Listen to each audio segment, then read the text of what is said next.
Même si j'admets qu'Apple est plus ambitieux avec son Apple Watch, je peux pas m'empêcher d'apprécier l'efficacité et la simplicité de Wear OS. Le système est désormais pensé comme compagnon contextuel de votre smartphone basé sur un triptyque tout bête, la gestion des notifications, le Google Assistant et bien sûr le fitness. C'est dans cet élan que s'inscrit l'entreprise de luxe Fossil avec sa Fossil Sport. En fait, je dirais même que c'est le fabricant qui se rapproche le plus d'une montre made by Google et je vais vous expliquer pourquoi aujourd'hui. Vous regardez Nightech, c'est Thomas et aujourd'hui on va tester la Fossil Sport. Le packaging de la montre est très modeste et se rapproche de ce que propose Fossil avec ses montres classiques, une boîte grise très sobre dans laquelle on retrouve la montre et son chargeur aimanté, franchement pratique et compact. Commençons par ce qui saute aux yeux avec le design de la montre, ici dans sa version avec un cadran de 43 mm et un bracelet de 22. On dirait pas forcément à la caméra à cause de sa construction en deux tons, mais c'est la montre la plus fine que j'ai testée sous Wear OS avec seulement 12 mm de hauteur. En plus, la montre est très légère, vous obtenez donc un excellent compagnon pour le sport notamment. Le plus impressionnant, c'est que cette légèreté est obtenue sans renier sur la qualité de construction. La montre est particulièrement bien assemblée avec un cadran composé d'aluminium en surface et de nylon au dos. C'est assez malin pour une montre de sport, le nylon est un matériau plastique à la fois résistant et qui a pour propriété d'éviter les frottements et d'être très peu absorbant. Bref, c'est parfait pour une montre sportive, d'autant que la Fossil Sport est certifiée étanche jusqu'à 50 mètres de profondeur. Niveau look, on va dire que c'est une montre assez casual, vous pouvez le voir, son cadran rond la rend franchement passe-partout, mais étant donné qu'elle utilise de l'aluminium et non pas de l'acier inoxydable, bah ça passe assez mal avec un costume ou avec une tenue trop habillée. Je sais pas vous, mais je trouve que ce design très lisse, très rond, très chaleureux, et bah ça me rappelle pas mal la philosophie de Google en matière de hardware, cette idée de choisir plutôt des matériaux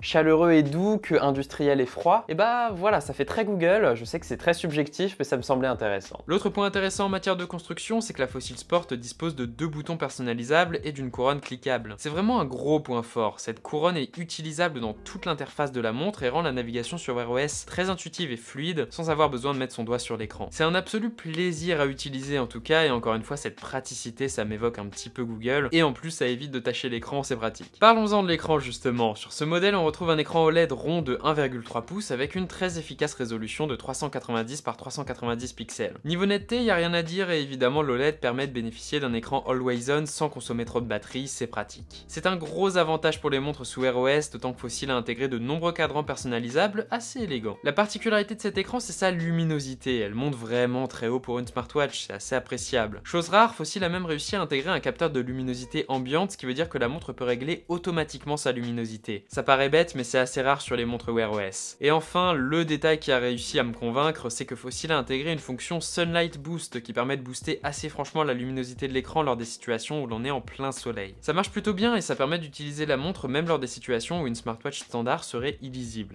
Pratique. Mais bien sûr, une des spécificités très intéressantes de cette montre, c'est son utilisation du dernier processeur de Qualcomm dédié au smartwatch, le Snapdragon 3100, ici épaulé par 512 Go de RAM et 4 Go de stockage. Bon, dans les faits, il n'ajoute pas grand chose à la plateforme, si ce n'est un coprocesseur dédié à la gestion du mode veille et au tracking d'activité. Dans la pratique, ça permet à l'autonomie de passer à une journée et demie, voire même 2 jours d'utilisation modérée, ce qui est un bon au final assez sympa et appréciable. Personnellement, en général, je vais finir une longue journée avec autour de 50% de batterie et je préfère simplement recharger la montre dans la soirée, une charge complète prenant à peine une bonne heure. En plus, même si la Fossil Sport ne bénéficie pas d'un giga de RAM, je dirais qu'elle s'en sort quand même très bien sur le point de la fluidité et des perfs. À moins que vous téléchargiez trop de choses en arrière-plan, il n'y a aucun problème à ce niveau-là, et ça augure de bonnes choses pour l'avenir de la plateforme à mon sens, même si quelques petits bugs persistent. En tout cas, sur la Sport, vous retrouvez également le NFC pour utiliser Google Pay, et la montre s'appuie sur le Bluetooth 4.2 Low Energy et sur le Wi-Fi N pour garantir sa connexion. Cette fluidité n'est pas qu'accessoire, elle rend la montre très agréable à utiliser, et je me suis moi-même surpris à beaucoup moins utiliser mon téléphone avec cette smartwatch en particulier. En fait, c'est le combo fluidité et couronne très pratique à utiliser qui fait qu'on a vraiment envie de se servir de la Fossil Sport.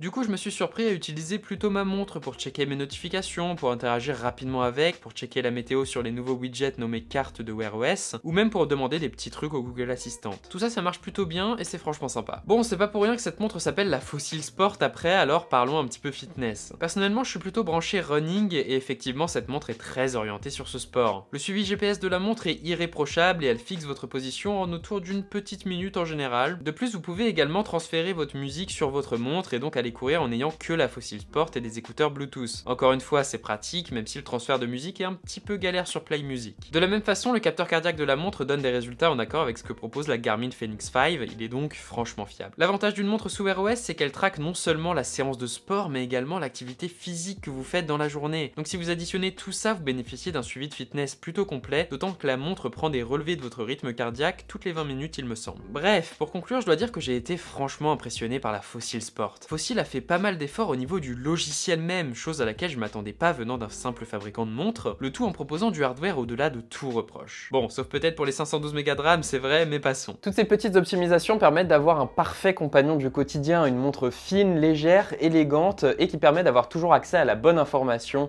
au bon moment directement sur son poignet. Bon, après ça m'empêche pas de rester objectif vis-à-vis de cette montre et je vous la conseille pas forcément à son tarif indicatif de 275 €, ça fait un peu cher. Si vous voulez cette excellente smartwatch, guettez les occasions. Bref, que dire de plus, c'était Nighttech, c'était Thomas, j'espère que cette vidéo vous aura plu, qu'elle vous aura aidé. Comme d'habitude, vous savez quoi faire, le j'aime, le commentaire, l'abonnement et le partage, ça fait grandir notre toute petite chaîne et c'est super sympa de le voir. Et moi je vous dis à la prochaine les gars. Allez, salut.